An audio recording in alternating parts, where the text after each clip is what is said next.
I'm not convinced that you can describe it as a good war in the first place, though we love to, and documentary makers in the United States particularly like to represent World War II as a kind of morality play, a contest between good and evil, forgetting conveniently that the war was waged principally in its latter phase by the Soviet Union against Nazi Germany. That is where the preponderance of the fighting occurred on the Eastern Front, and the Soviet Union, though it was allied to the Western democracies, was really as abhorrent a totalitarian regime as the others that we were fighting against. And it had, of course, begun the war in 1939 before the United States became involved on the same side as Nazi Germany. So in the War of the World, I try to make it clear that this is extremely hard to take seriously as a morality play.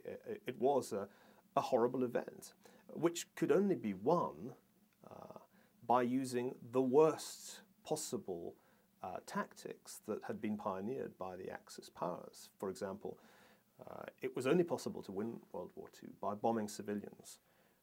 This is an extremely efficient way of killing people. It was a way of killing people that had been denounced by Western leaders in the 1930s, but it was wholeheartedly embraced by them after the war had begun.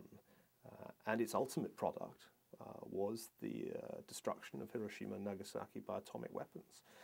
It's hard to see this as a good war in any really meaningful sense, except that it had a good outcome compared with the available alternative outcome of an Axis victory. And I'm certain that that would have produced a worse world than the world that we inherited in 1945. That is as much as I think one can say about World War II. Subsequent wars actually may have better claims. The Cold War was a much better war than World War II in two respects. Firstly, the issues were far more clear-cut. The choice between freedom with all its disadvantages and complexities and totalitarian communist rule was a clear-cut choice. And it is obvious which the right side was, although there is no question that the United States and its allies made many, many moral compromises in order to win the Cold War. It was nevertheless the right side to be on. And I felt that passionately in the last decade of the Cold War when I was coming of age politically.